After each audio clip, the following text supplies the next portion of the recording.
के लिए please railway की यूट्यूब चैनल पे आप संपर्क करें।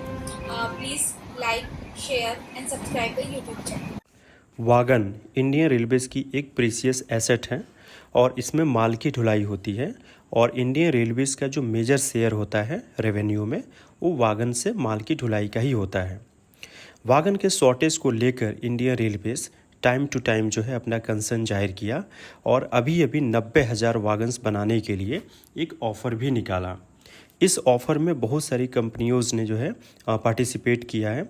जैसे कि 16 कंपनी ने पार्टिसिपेट किया है। उनका नाम कुछ इस तरह से है: Titagarh wagon, rail and engineering, Hindustan engineering and industries limited, oriental rail infrastructure limited, Jupiter wagons, Jindal rail infrastructure limited, Cimmco, Om Besco railway wagons manufacturer, SAIL RITES, Bengal wagon industries, Braithwaite and company. ये सारी कंपनियों को जो है वागन बनाने का ऑर्डर इनको मिल सकता है। इनमें से कुछ को जो है मैन्युफैक्चरिंग का ऑर्डर मिलेगा और कुछ को डेवलपमेंट का ऑर्डर मिलेगा। बिडिंग प्रोसेस बहुत ही सिंपल है। 2 पैकेट सिस्टम है, टेक्निकल एंड फिनेंशियल। टेक्निकल जैसे ही आप क्वालिफाई करेंगे तो आपकी फिनेंशियल बिड ओपन होगा और फिनेंशियल बिड में जो लोवेस्ट बिड होगा उसको जो है बाकी सारे लोगों को मैच करना होता है। ये बहुत ही सिंपल है। इसके लिए इन वागन्स के लिए आरडीएसओ ने डिज़ाइन तैयार किया और आरडीएसओ इस डिज़ाइन को जो है इन कंपनीज़ के साथ जिनको ऑर्डर मिलेगा उनसे शेयर करेगी और बिल्कुल उसी डिज़ाइन पे ही वागन की मैन्युफैक्चरिंग होगी और इंडियन रेलवेज़ को सप्लाई होगी।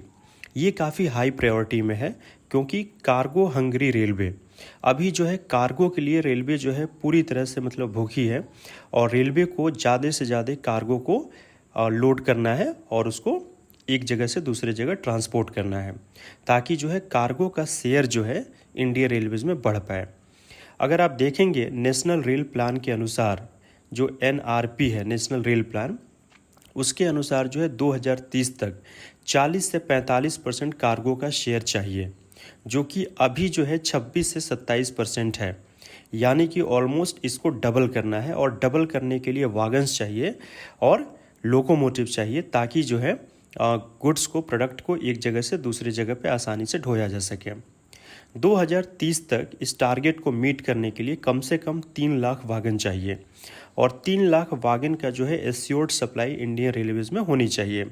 इससे जो है इंडियन इकोनॉमी को भी बूस्ट मिलेगा और साथ ही साथ नए जॉब्स भी क्रिएट होंगे।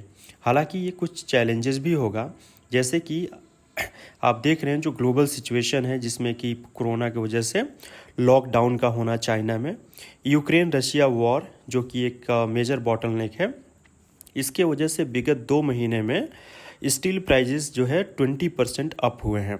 तो 20% जब प्राइजेस अप हुए हैं तो इतने में जो है वागन की जो सप्लाई है उसकी कॉस्ट भी बढ़ेगी और ये सबसे बड़ा चैलेंज होगा। और हालांकि मतलब वागन की सप्लाई जो है नॉन इंडियन रेलवे कस्टमर से भी बहुत ज़्यादा है, जैसे कि जो स्टील कंपनी है, जो पेट्रोलियम कंपनी है या आपका जो सीमेंट कंपनी है, ये तमाम सारी कंपनीज़ भी, कंटेनर कॉरपोरेशन ऑफ इंडिया है, तो ये तमाम सारी कंपनी जो है वागन्स को प्रोक्योर करती हैं, तो इनका भी कॉस्ट बढ़ेगा और इंडियन रेलवेज़ का भी कॉस्ट इस तरीके से वागन को प्रोक्योर करने में बढ़ेगा।